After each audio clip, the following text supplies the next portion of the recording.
This short recording is intended to complement the previous one, where we're looking at the species concentration equation and how to derive it. I went quite quickly from slide 20 to slide 21, saying that we would study this in a little bit more depth during tutorials and during the preparation for the exams. But I'm going to add this particular recording in order to show how to go from here to the next slide. So to do that, I'm going to start by resketching this particular view of the control volume. So we take a control volume.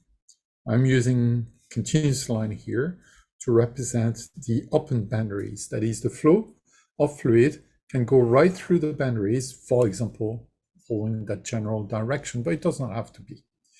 In any case, what we have here is fluid, which is at any given time contained within the control volume. The fluid that's within the control volume can change, but what we're aiming to do is track the evolution of the properties of the fluid within the control volume. If the control volume is small, then we're talking about a point. So we're going in the x direction from a position x to a position x plus delta x. That is, we have a width of the control volume, which is about delta x. And in the y direction, we have a control volume that goes from a lower y value to a y value of y plus delta y. That means that the height of the control volume is delta y. If we're looking at species conservation, then we start from this particular equation there, taking into account the fact that the rate of mass transfer of species A into the control volume can be due to advection or to diffusion. And that is sketched quite simply over here. Convection and advection are taken as meaning the same, and diffusion is a process driven by Fick's law, that is, a law that accounts for the existence of a gradient in the species concentration rho A. If you do have a gradient in one direction, then you will have diffusive transport, which will go in the direction of decreasing density or decreasing concentration. And the coefficient of proportionality in this case is called the diffusivity of A in the species AB. Okay, so how do we calculate those transfers in and out? You can say that the transfer is going into the control volume through the western phase and the southern phase. That's the western phase, and that is the southern phase, and then goes out through the north and south. The flow is in those directions when the general fluid moves in this direction, and also when the gradients are aligned in such a way that it will lead to this diffusive transfer. But you could have, if you find that whatever equation you provide for that mass flow into the control volume gives you a quantity that is negative, in the end it will mean that it is an outflow rather than an inflow. But if we do have the fluid that moves in this direction, both due to convection and diffusion, then this is an inflow, inflow, outflow, outflow. So what can lead to transport? Convection will be rho u. That would be the mass flow rate into the control volume due to the fluid flowing in the direction x with a component u. That is, u is the x component of the velocity vector. And as said in the previous recording, you need to take the perpendicular component to the flow through that vertical phase. Okay, so that would be the u component. Here we've got the v component of the velocity. We're talking about transport of species A, so it should be the mass concentration of species A only. Rho times u gives you a volumetric flow rate per unit surface area, so flux. So to get the actual mass or rate of mass flow into that phase, you need to multiply by the area of that phase. The area in two dimensions, we assume that the dimension in the direction perpendicular to the screen is 1. So the area of that phase would be delta y multiplied by 1, that is just delta y. So we write our delta y here. The equivalent mass flow rate through the eastern phase, that is this one, will be rho A u plus d rho A u over dx multiplied by delta x, and we multiply all that by the area of the phase, delta y. So what we have here inside the brackets is the flux of species or mass of species A, due to the fact that we know it's not exactly rho AU, unless there is no variation in rho A and U, but it can be approximated as rho A AU, that is the quantity here, plus the rate of change with change in position delta x or x. So if rho AU changes with respect to x, then you need to get that rate of change quantity. That's what the first partial derivative gives you. And you multiply it by the change in position along the x direction as you went from there to there. So that's delta x. So this is an approximation to the first order of the value of this quantity when you move into the x direction. Right, we have that done. Then we have this equivalent one at the bottom, rho A v delta x. V because the normal component to that face is v rather than u, same density, and multiplied by the face of that, the surface of that face. And the equivalent one at the top will be rho A v plus d of rho A v over y multiplied by delta y, and then multiplied by the area of the face delta x. Okay, so this here, this quantity is the advected component going out, advected component going out, in and in. So if you were to write m dot in due to advection minus m dot out due to advection or convection, then you would write the two in, so these two, rho A u delta y plus rho A v delta x minus rho A u plus d rho A u dx delta x delta y. And then there's another minus component. So what I've written here is what we had here. Then we need to write this one as well. So minus rho A v plus d rho A v over dy delta y delta x. We can cancel out the terms that can. So this one here is going to be cancelled by this one. This one here is going to be cancelled by this one. And you are left with just minus d rho A u over dx. Plus, let's write it that way. D rho A v dy delta x delta y. Okay.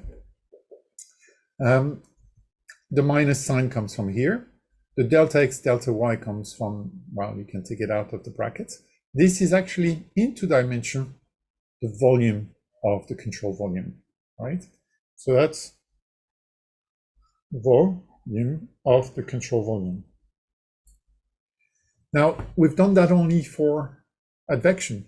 You've got an equivalent one for diffusion, except that diffusion flux is not rho A u, but instead minus dAB times d of the gradient in the direction of interest. So I could write it down here so that we have essentially minus dAB d rho A over dx. And for this one, the diffusive would be minus dAB d rho A over dy. Okay, so that's diffusion here.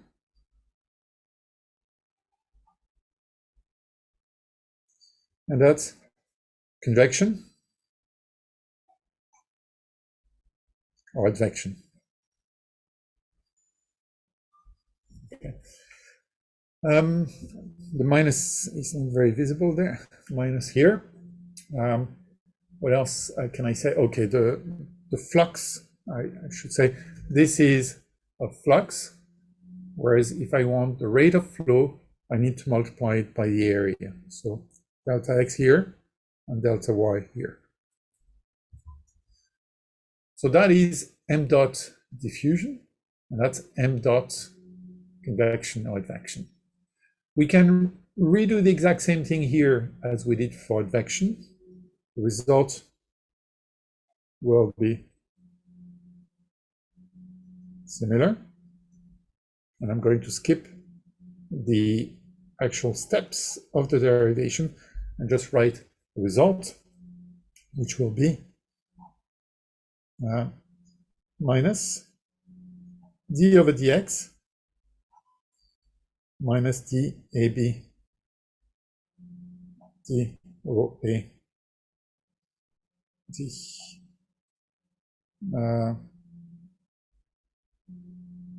dx, and then plus d dy minus dab d rho a over dy, and you then need to multiply the whole thing by delta x delta y. Okay, I'm running out of space on the actual physical paper, but obviously that should go here. So you multiply it by that. So that's the diffusion equivalent. You see the minus cancels out. You can take the minus out of the derivative, and that is why we don't have a minus here, but we have a minus here. What we've done here in order to go from there to there is just replaced rho AU by this quantity and rho AV by this quantity by simply recognizing the equivalence between these two. So then you can combine all of this. We have essentially that term there on the left-hand side, which is this plus this. Then you've got a possibility of a rate of generation within and rate of change with time of the energy stored. In 2 dimension, we have a term here, which is the time rate of change. Okay, but it's not directly expressed here, so let's write it down. The time rate of change of the energy, not the energy, why am I saying energy? The mass of the species A is going to be equal to the time rate of change of the mass of species inside the control volume, and that mass of the species inside of control volume is the species density or species mass concentration multiplied by the volume, and the volume is delta x delta y. If delta x and delta y are assumed constant quantities, that is, we have a control volume that doesn't change with time, in that case it's fixed, then you can take it out of the derivative and you just end up with d rho a, and you multiply all that by delta x delta y. Okay, so you see that delta x delta y appears with these two terms. It appears with the time rate of change of the mass stored inside the control volume, and we still have something that we're not actually going to characterize: the rate of species A generation within the control volume. If we write all these terms together, we end up with, so combine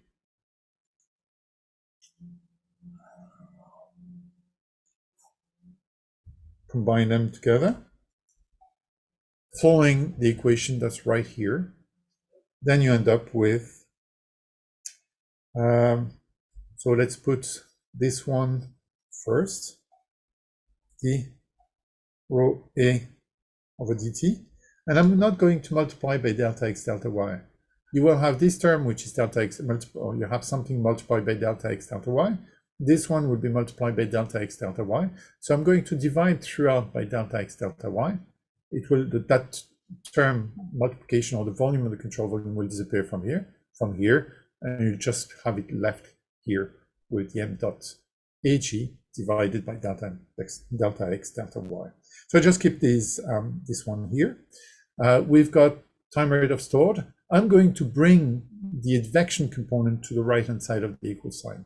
That means I have to change the sign of that component, and that sign was negative. It's going to become positive.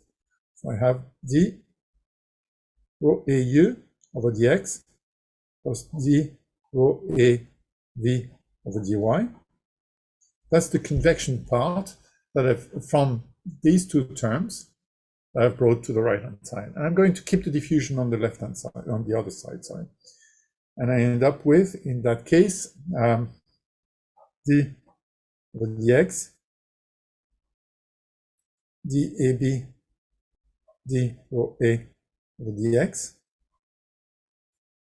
plus, write it that way, dAB, d rho A over dy,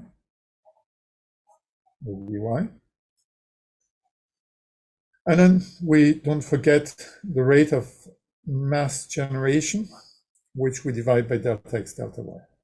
Whatever term this will be, we'll leave it out for the moment. We'll leave it undefined. And we have our species conservation equation in a discrete sense.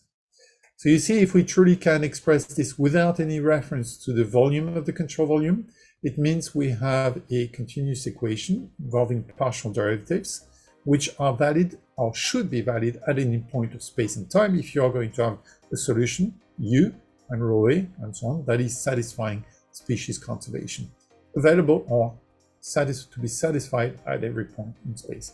Derivations here are very similar to the derivation of the mass conservation equation and can be related to the derivation of the momentum conservation equation.